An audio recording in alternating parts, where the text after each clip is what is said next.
Bore da, a chroeso I Gwasanaeth Boreol Eglwys Dewi Sant ar y trydydd Sul ar 10 wedi'r Trindod. Themau'n Gwasanaeth y bore yma yw myddeiant a chymod. Yng ngeiriau ein hemyn cyntaf o waith Morgan Rhys. Wel, dyma'r un sy'n maddau pechodau rif y gwlith, does mesur ar ei gariad na therfyn iddo beth. Agorodd rwys i'r geithion I fod o'r cytun mawr, a'i werfawr waith fe dalodd ei dyledodd i'r ddawr. Nid oes dim damned I gaeth I neb o'r diwnol had, fe gan y gwaredigion am rinwedd mawr ei waed. Wel, dyma'r un sy'n maddau pechodau rif a gwlyf, does mesur ar ei gariad na therfyn iddo fydd. Mae'n moddyn ddeud o styrio, mae'n hoffi trigaref i'r amddiffaid sy'n ynddo I barhau. Teilwng i'w roi'n aladdwyd o'r holl ogoniant mawr, trwy ganol neb yn nefoedd ac yn ar y hawl. Hanel yr holl gredigau fanylw gan y tan, teilangod Iesu drosodd I fy'n ragwyddol gan. Yn enw'r Tad a'r Mab a'r Ysbryd Glân. Amen. Dad y gwogoniant, sanctaidd a thragwyddol, edrych arnom y nawr mewn gallu a thrigaredd, bydded i'th nerth o'r chfygu ein gwendid, i'th lewyr choleo ein dallineb, ac i'th ysbryd ein denu at y cariad hwnnw, sy'n cael ei ddangos a'i gynnig I ni gan dy fab, ein gwaredwr Iesu Grist. Amen.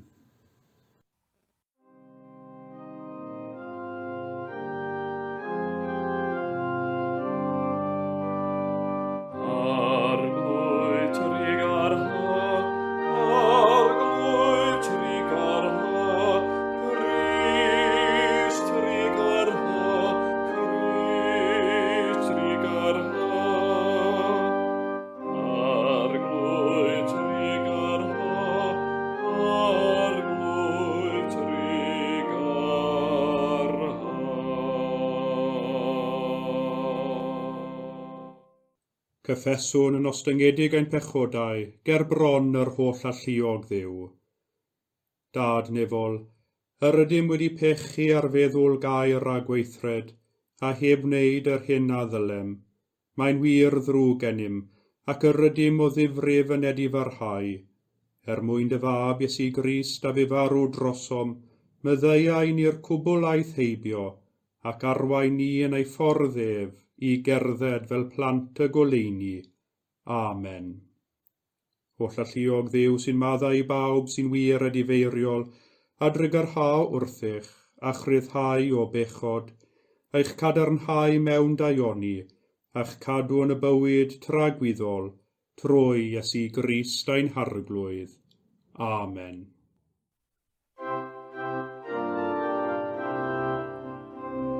Gogoniant I Dduw, gogoniant I Dduw, gogoniant yn y goruchaf. Gogoniant I Dduw, gogoniant I Dduw, gogoniant yn y goruchaf. Gogoniant yn y goruchaf I Dduw, ac a'r tangnefedd i'r rhai sydd wrth ei fodd. Molian nhw'n di ben di ffiwn di, a folwn di gogonefwn di, diolchwn i ti am dy fawr ogoniant, arglwydd Dduw frenin nefol, Dduw dad holl a lluog. O arglwydd unig mab Iesu Grist, o arglwydd Dduw o'n Dduw, mab y tad, sy'n dwyn amaeth bechod y byd, trig ar hawr ddim, trig ar hawr ddim, tydi sy'n eistedd ar fy heilaw Dduw dad, derbyn ein gweddi, derbyn ein gweddi. Oherwydd ti yn unig sy'n sanctaif, ti yn unig yw'r arglwydd, ti yn unig o Grist gyda'r ysbryd glân, sydd orych am yng ngogoniant Dduw dad. Gogoniant i Dduw, gogoniant i Dduw, gogoniant yn y goruchaf.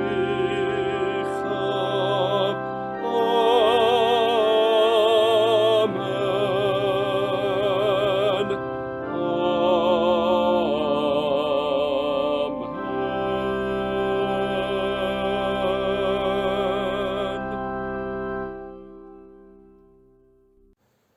Y colect ar gyfer y 13 wedi'r Trindod, Gweddiwn. O llalluog Dduw, a elwais dy eglwys i dystiolaethu dy fod ti yng Nghrist yn cymodi'r byd a thi dy hun, gynnwrthwyan i gyhoeddi newyddion da dy gariad, fel y denir at ti bawb sy'n ei glywed, trwyddo ef a ddyrchafwyd ar y groes ac sy'n teyrnasu gyda thi ar ysbryd glân, yn un Duw, yn awr a hyd byth. Amen. Y darlleniad o lyfr Ezekiel. Fab dyn, gosodais di yn wyliwr ar di Israel. Byddi'n clywed gair o'm genau ac yn rhoi rybydd iddynt oddi wrthyf. Os dyweda fi wrth y drygionus, o ddrygionus, byddi'n sicr o farw, a thithau'n peidio a llefaru i'w rybyddio i droi o'i ffordd. Yna, i'r drygionus farw am ei drygioni, byddaf yn dyddal dyn gyfrifol am ei waed. Ond os byddi'n rybyddio'r drygionus i droi o'i ffordd ac yn dain gwrthod, fe fydd farw am ei drygioni, ond fe fyddi dyn arbed dy fywyd. Fab dyn, dwed wrth di Israel. Dyma ddywedwch. Y mae ein troseddau am pechodau yn fwrn arnom, ac yr ydym yn darfod o'i plegyd. Sut y byddwn fyw?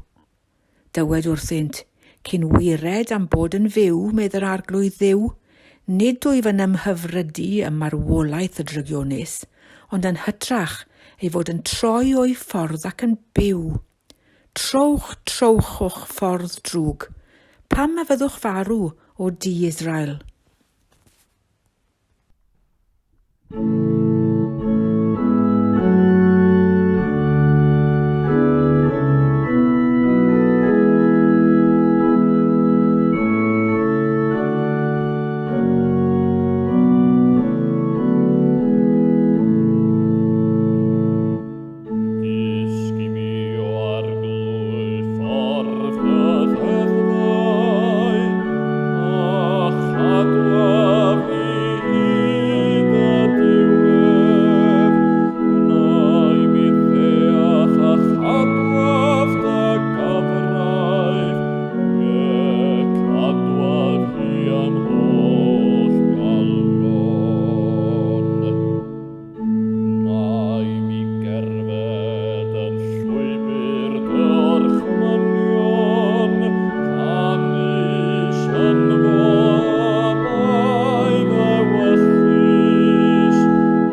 Os bechad y gyfaill yn derbyn, dos a dangos ei faidd o, o'r neilltu rhyngo ti ag ef.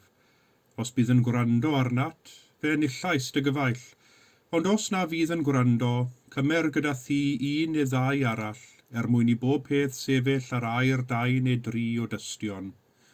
Os bydd yn gwrthod gwrando arnynt hwy, dywed wrth yr eglwys, ac os bydd yn gwrthod gwrando ar yr eglwys, cyfrifa ef fel un o'r cenhedloedd a'r casglwr trethu. Yn wir, rwy'n dweud wrthych, pa bethau bynnag a waharddwch ar y ddeiar, fe gwaherddir yn y nef, a pha bethau bynnag a gyniatewch ar y ddeiar, fe gyniateir yn y nef. A thrachefn, rwy'n dweud wrthych, os bydd 2 ohonoch yn cytuno ar y ddeiar i ofyn am unrhyw beth, fe roddir iddynt gan fy nhad, yr hwn sydd yn y nefoedd. Oherwydd lle mae 2 neu 3 wedi dod ynghyd yn fenw i, yr wyf yno yn ei canol. Medda Iesu, os pechad y gyfaill yn derbyn, dos a dangos ei faidd o, o'r neilltu rhyngo ti ag ef. Y 15fed adnod o'r 19fed bennod o'r Efengyl yn ôl Sant Matthew. Mae breintiau ynglwm â bod yn rhan o gymuned, gan gynnwys bod yn rhan o gymuned yr eglwys. O fewn teulu'r eglwys y cawn gymdeithas a chyfeillgarwch. O fewn teulu'r eglwys y cawn y teimlad o berthyn. O fewn teulu'r eglwys y cawn y gynhaliaeth sydd yn ein helpu ni dyfu yn ein ffydd yng Nghrist Iesu a thyfu ac eiddfedu fel unigolion. Mae angen cymuned arnom i ffynnu fel unigolion, ac mae'n wir i ddweud ei bod hi'n anodd ac os nad ymhosibl tyfu fel Cristion heb fod yn rhan o eglwys. Fel yr rwyf wedi dweud eisoes, un o'r pethau sydd wedi gwneud y misoedd diwethaf hyn mor anodd i ni gyd fel eglwys, yw'r ffaith ein bod wedi'n hamddifadu o gymdeithas gorfforol yr eglwys.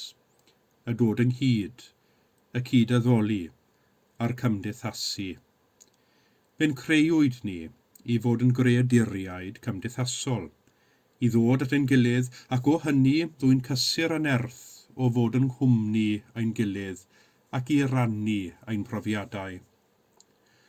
O fewn i gymuned yr eglwys, y down ni o hyd i eraill sy'n barod i rannu yn ein llawenydd ac i rannu yn ein tristwch. Cymdeithion i ni ar hyd troion yr yrfa, cymdeithion i ni wrth i ni ddysgu cymhwyso ein ffydd i'n bywydau beunyddiol. Oes, mae breintiau ynglwm â bod yn rhan o gymuned, ond fe wyddom hefyd fod yno gyfrifoldebau, ac fe wyddom o brofiad nad hawdd i'w byw mewn cymuned bob tro. Does dim gwahaniaeth beth yw natur y gymuned honno, boed yn gartref, ysgol, gweithle neu eglwys. Mae cymuned yn gweithio pan mae pawb yn cyd-dynnu ac yn cymryd eu cyfrifoldebau yn aill tuag at y llall o ddifrif, mwyn i bawb rannu yn y breintiau o fod yn rhan o'r gymuned honno. Un o'r cyfrifoldebau hyn yw maddau i'n gilydd a chymodi. Maddau a chymodi. Heb y gallu faddau a chymodi, amhosibl byddai unrhyw gymuned, unrhyw eglwys dyfu eiddfedu a ffynnu yn ei bywyd cymunedol. Ond mae tensiynau ynglwm â pherthyn i gymuned hefyd, ac y mae y llwyddiant a ffyniant unrhyw gymuned yn dibynnu ar y ffordd y mae unigolion o ddi mewn i'r gymuned honno yn mynd i'r afael a'r tensiynau hynny. Roedd Iesu yn gwybod nad mel i gyd fyddai bywyd cymuned yr eglwys. Roedd yn gwybod y byddai brawd yn digio brawd a chwaer yn pechu yn erbyn chwaer. Byddai cyd aelodau'r eglwys yn peri loes i'w gilydd, byddai un yn pellu'r llall, neu byddai'r naill yn troseddu yn erbyn y llall. Mae'n rhan o'r natur ffeledig ddynol. Mae'n rhan o'r tensiwn a'r tyndra a ddaw o fyw a bod yn rhan o gymuned.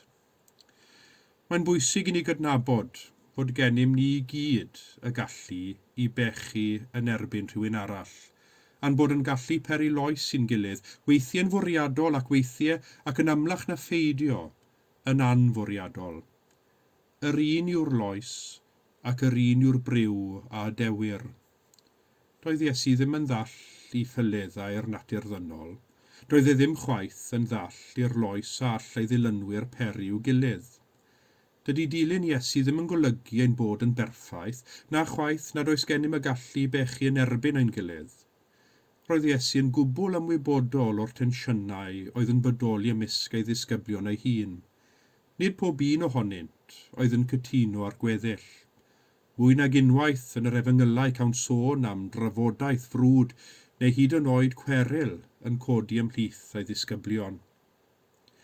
Yma yn ein darlleniad o'r efengyl heddiw, mae Iesu yn mynd i'r afael a'r cwestiwn dyrys, sut y dylem ni ymateb pan mae rhywun yn pechu yn ein herbyn? Mae'n gwestiwn sy'n berthnasol i ni gyd. Meddai Iesu, os pecha dy gyfaill yn derbyn, dos a dangos iddo ei fai o'r neilltu rhyngo ti ag ef. Y peth cyntaf i ystyried yma yw ystyr os pecha dy gyfaill yn derbyn. Y ffordd arferol o feddwl am y gair pechod yw meddwl amdano fel y peth sy'n peri loes sy'n perthynas â Duw, sy'n creu agendor rhyngom â Duw. Ac yn yr un modd y mae pechod yn gallu peri loes yn ein perthynas a'n gilydd, a hefyd mae'n gallu creu agendor yn ein perthynas a'n gilydd. Fe allwn ni aralleirio geiriau Iesu os pecha dy gyfaill yn derbyn i os yw dy gyfaill yn peri loes i ti, neu os yw dy gyfaill yn troseddu yn derbyn. Y gwir yw, pan mae rhywun yn ein pechu, yr hyn a deimlwn ni yw loes, siom, ac efallai teimlad o gael yn brydychu gan rhywun yr ydym yn ymddiried ynddo, ac fe wyddom fod y teimladau hyn yn clwyfo. Pan mae hyn yn digwydd i ni, mae gennym ddau ymateb naturiol, sy'n dibynnu ar yr ymgylchiadau neu ar natur ein cymeriad. Yr ydym naill llai yn coleddu ac yn meithrin y clwyf, yn dweud dim gan esgus nad oes dim wedi digwydd, neu mae ein meddyliau'n dechrau troi at ddial a thalu'r pwyth yn ôl. Nid yw'r naill ffordd na'r llall o ymateb i gyfaill sydd wedi peri loes i ni yn fuddiol yn yr hir dymor, ac nid yw'r naill ffordd na'r llall yn arwain at gymodi. Yr hwyaf y mae'r clwyf yn cael ei adael yn agored, mwy anodd yw ei wella. Ac yn ein testyn y bore yma, mae Iesu yn cynnig i ni drydydd ffordd o ymateb. Yma, yn rhyfedd, y mae Iesu yn rhoi y cyfrifoldeb ar yr un sydd wedi cael ei bechu i gymryd y cam cyntaf i geisio cymod ar un sydd wedi ei bechu. Os pecha dy gyfaill yn derbyn, dos a dangos ei fai iddo o'r neilltu rhyngo ti ag ef. Y gwir yw, nid oes yr un ohonom yn gallu darllen meddwl rhywun arall. Nid oes yr un ohonom yn gallu gwybod bwriad na chymhelliant rhywun arall wrth weithredu chwaith.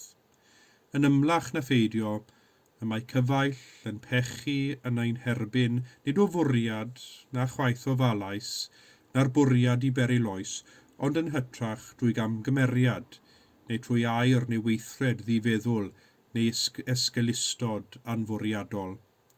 Fe all y cyfaill sydd wedi pechu fod wedi methu a gweld ei fod wedi gwneud unrhyw beth o'i le, na chwaith weld y loes a choswyd. Dim ond trwy ddangos iddo ei fai ac esbonio iddo y loes a mae wedi beri, a mae modd i'r clwyf yn y berthynas i achau ac i adifeiriwch arwain at fyddeiant a chymod ac adferiad. Mor hawdd yw coleddu a meithrin y clwyf, ond nid yw hynny yn gwneud lles i'r un a bechwyd yn ei erbyn na'r un a bechodd. Yr unig beth y mae hynny'n ei wneud yw gadael yr agendor yn y berthynas yn agored a'r clwyf heb ei achau. Mor hawdd yw meddwl am dalu'r pwyth yn ôl, ond does dim lles yn hynny chwaith.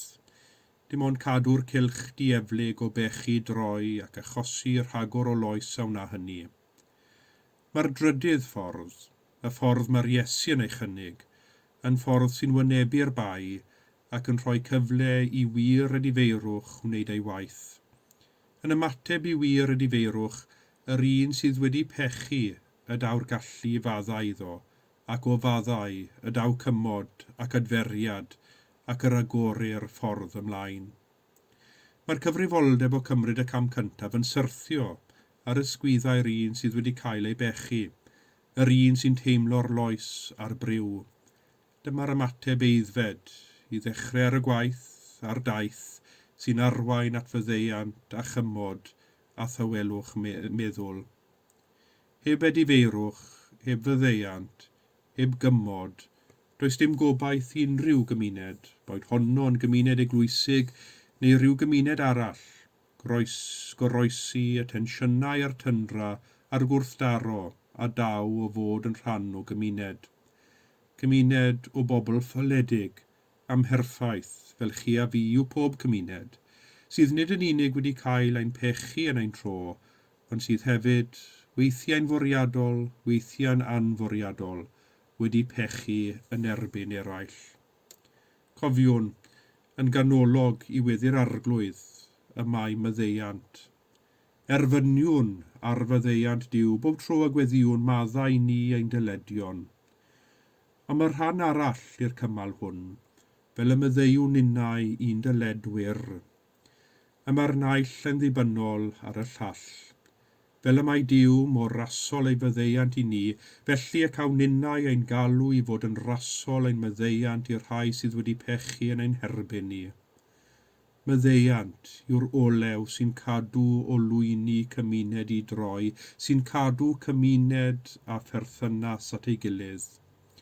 Y myddeiant, y cawn ein galw i rhannu ag eraill, yw'r union fyddeiant y mae Duw yn ei roi i ni, drwy aberth a chroes ein harglwydd Iesu Grist, at bawb sy'n edifarhau. Amen. Credo Niceia. Credwn yn un Duw, y Tad yr holl alluog, gwneithir o'r nef a daear, a phob peth gweledig ac anweledig.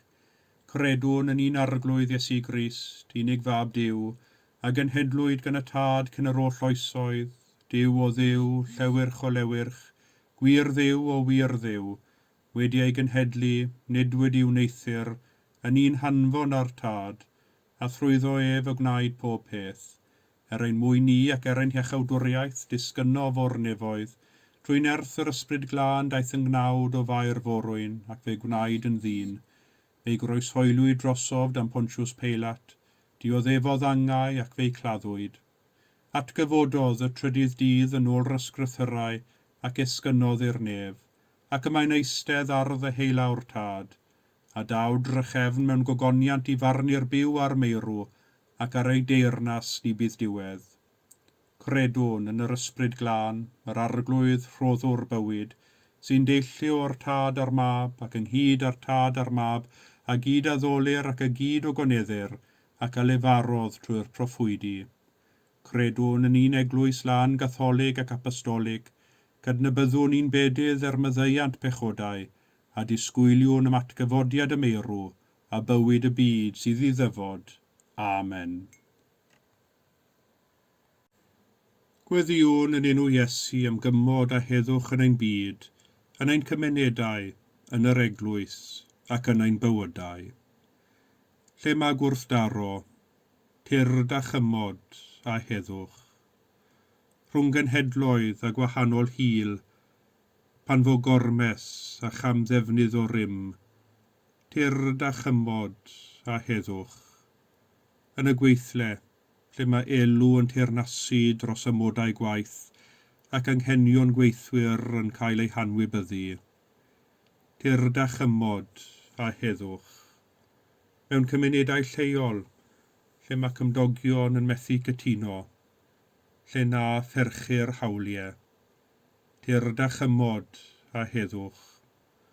Rhwng pobl sy'n arddel gwahanol ffydd, gwahanol agweddau tuag at ffydd, ac sy'n perthyn i draddodiadau gwahanol, tyrd a chymod a heddwch. O fewn ein heglwysi, o fewn ein teuluoedd, o fewn ein cartrefi, tyrd a chymod a heddwch. Dduw sy'n cymodi, boed i ni anrydeddu ein gilydd, gweld dy ddelwedd yn ein cymydog, a gweithio bob amser tuag at gyfiawnder, trigaredd a heddwch. Gweddiwn hyn yn enw Iesu Grist, tywysog tangnefedd. Amen.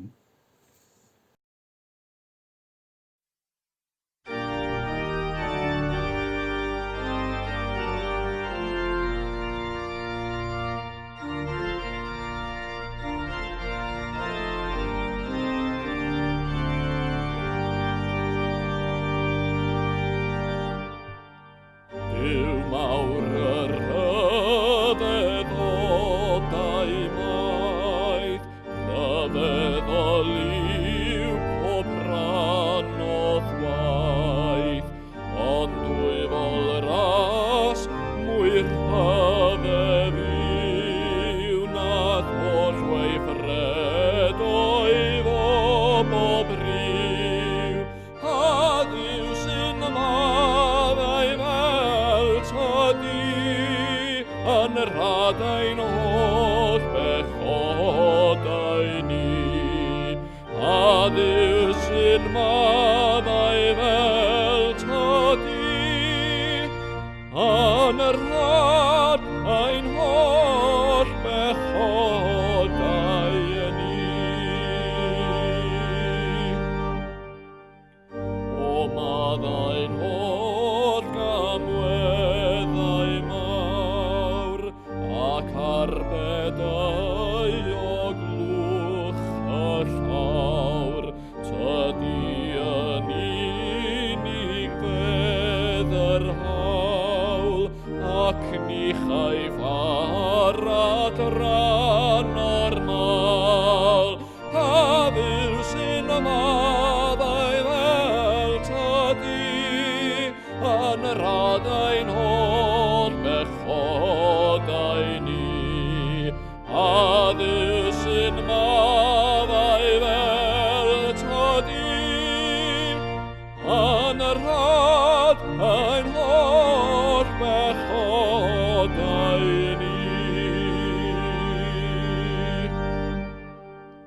O boed I ffras anfaedrol gwyw, a gwyrth y gariad mawr o Dduw, orlenwi'r ddau ar faith a'r glod, hyd neboedd traf o'r byd yn bod.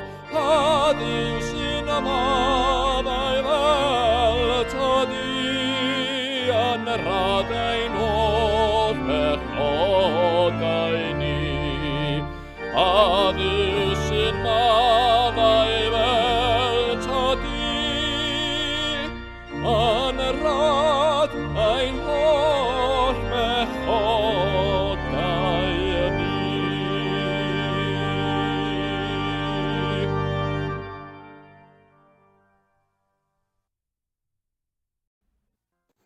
Y mae'r arglwydd yma, a mae ei ysbryd gyda ni. Dyrchefwch eich cylonnau, yr ydym yn ei dyrchafu at yr arglwydd. Diolchwn i'r arglwydd ein Duw, iawn i'w rhoi ein diolch a'n clod. Iawn yn wir ein dyletswydd yn llawenydd bob amser ac ym mhob lle i'w diolch I ti, Dad Sanctaidd, oll alluog a byth fywiol Dduw, trwy Iesu Grist ein harglwydd, sydd trwy ei angau ei hun wedi dinistrio angau, a thrwy ei atgyfodiad I fywyd wedi adfer I ni fywyd tragwyddol.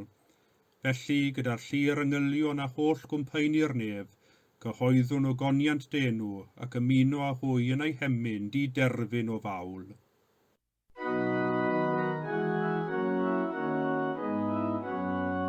Sanctaif, sanctaif, sanctaif arglwydd Duw gallu hanner, nefadau sy'n llawn o ffogoniant, llawn o ffogoniant, Hosanna, Hosanna, Hosanna yn y goruchaf.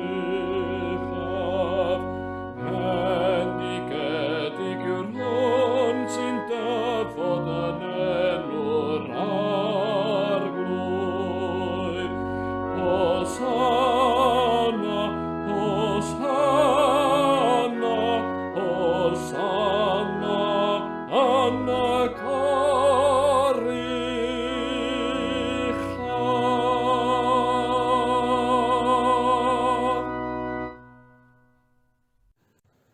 ac fe gofiwn sefydlu swper yr arglwydd, trwy wrando ar eiriau'r apostol Paul.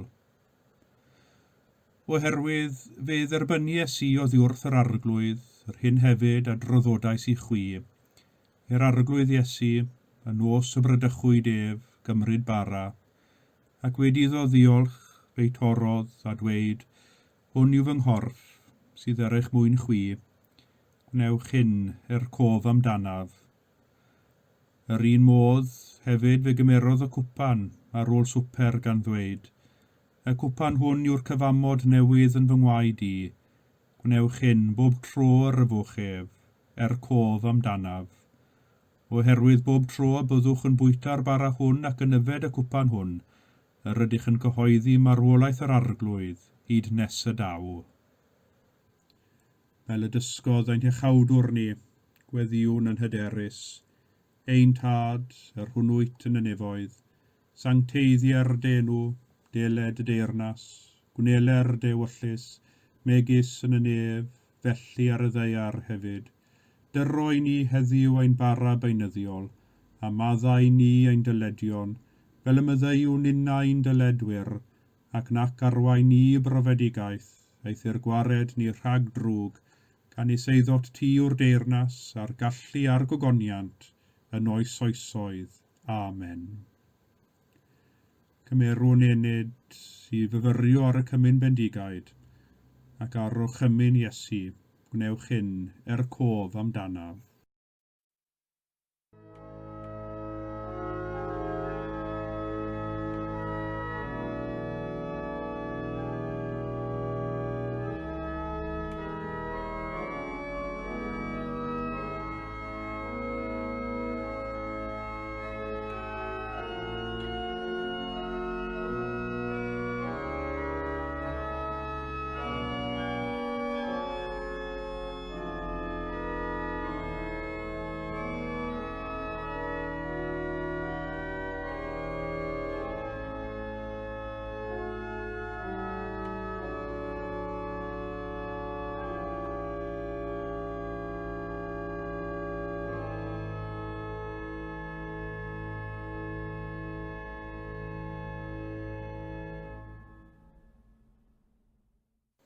Ac felly gweddiwn gyda'n gilydd.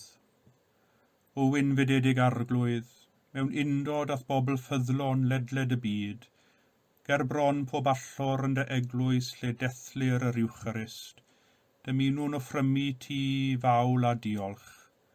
Cyflwynaf i ti fy enaid am corff, gan dair ewyllysio bod yn un a thyn wastadol. Am na allaf yn awr dy dderbyn yn y sacrament, tyrd yn ysbrydol i'm calon, gwnaf fy hun yn un a thi, cofleidiaf di a chalon, meddwl ac enaid, na foed fyth i ddim dy wahanu di o ddiwrthyf, fel y gallaf fyw a marw yn dy gariad.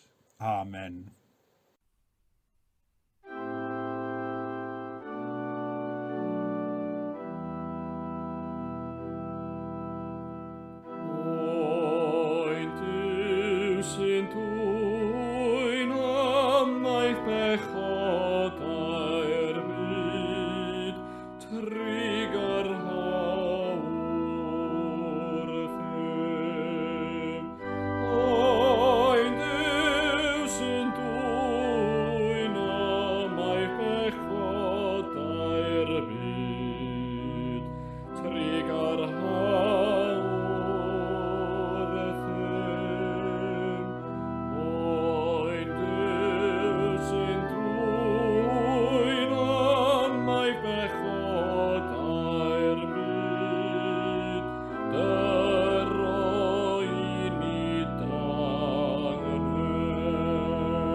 Diolchwch i'r arglwydd, oherwydd graslon yw, a'i gariad sy'n dragywydd. Ddiw'r creawdwr, rwyt yn porthi dy bobl ar gwir fanna, bara'r bywyd o'r nefoedd. Bydded i'r bwyd sanctaidd hwn a'n cynnal trwy ein pererindod ddeiarol, nes dod i'r fan honno, lle nad oes na newyn na syched mwyach, trwy Iesu Grist ein harglwydd. Amen.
Gweddiwn am fendith Duw.